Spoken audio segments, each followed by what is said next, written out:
شما خود از سرای افتن لگلکا آوردن. بی غیرت کسی که پشت یک گوشی واق میکنه تمام او کارهایی که از مردم توقع داره خودی هم میتونه ولی خودی اون نمیکنه مردم ارتش میکنه. دوستای عزیز من تجوری صحتمند باشید. همونطور که میبینید دیگه آماده شدیم داریم برای حق خود انشالله موفق میشیم. شاید این آخرین پستم باشه دیگه. تشکر از کلگی شما. میدانم ما برادرایی داریم که حمایت نکیده ما را از حق خواهرای خود دفاع نکیده و امروز معلوم میشه که چی میشه چی نمیشه و تشکر از تک تک شما. حقتان حلال کنید اگه کدام اشتباه باشم دیگه. الانم داری چخچخم دیگه.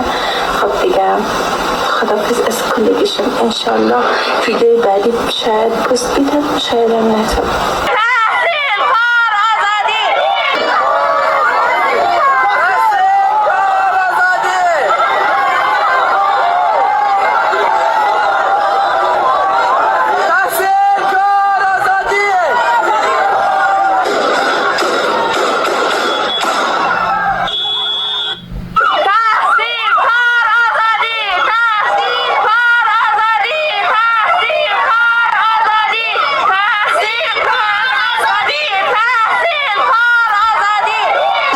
افغانستان همون مردایی هستن که اجازه دادن طالبان سر زنایشون هر کاری که دلشون خواست بکنن.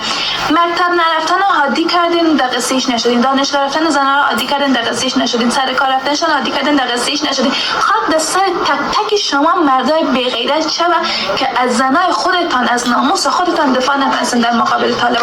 حالی هم همه رو دارن میبرن در بازداشتگاه، دارن تجاوز میکنن سرشون و شما باز هم تو چوب بمانین. چرا؟ چون که شما بی غیرت هستین. شما غیرت فقط این که زنده خانه بشینه میبینه. شما فقط غیرت دایی میبینین که چک چک کنین برای یک زیرگذر یک ما چک چک کنین. خاک سر تک تک شما کنه که شما یک ذره غیرت ندارین که از زن خودتان، از ناموس خودتان، از دختر خودتان، از خواهر خودتان، مادر خودتان دفاع کنین. خاک سر.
کشورها بودیم میگفتیم بریم قیام کنیم به جلو از این چوبا و تفنگا استاچیم بگیریم. امروز چندین نفر زخمی شده. $100 غیرت داریم به مود زخمی شدگان رای کنیم؟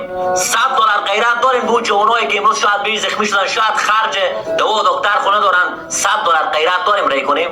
خودشون به بیترین کشورها ششتین اونا رو میگین بی غیرت. این یک جوانا به افغانستان است، این یک جوانا به ایران است که تنه گردن 100 تا مثل شما رو میخره.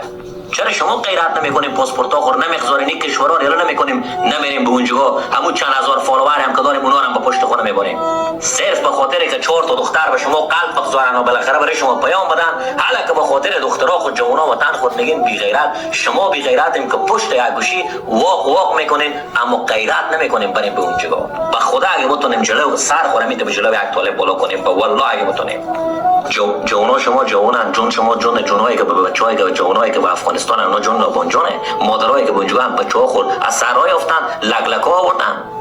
بی غیرت کسی که پشت یک گوشی واق میکنه تمام او کارهایی که از مردم توقع داره خودی هم میتونه ولی خودی اون نمیکنه، مردم رو تشویق میکنه. فرق شما و فرق از او کسایی که خود اینا به دفاتر ششتیان هم بچه‌ها مردم رو به عسکری رای میکردن به سربازی که کشته بشه به این باری بر. فرق شما و از اونها هیچ چیزی نیست. شما من نمیتونید به خونه خوششتیم مردم رو تشویق میکنیم به کشتن، خود شما به خونه خوششتیم. شما بی غیرتیم. اونا دستای از بوسیدن که به اینقدر ظلم و ستم استادیان به اونجا حتی اون کشور زندگی میکنن. خاک به سر شما بی غیرتیم.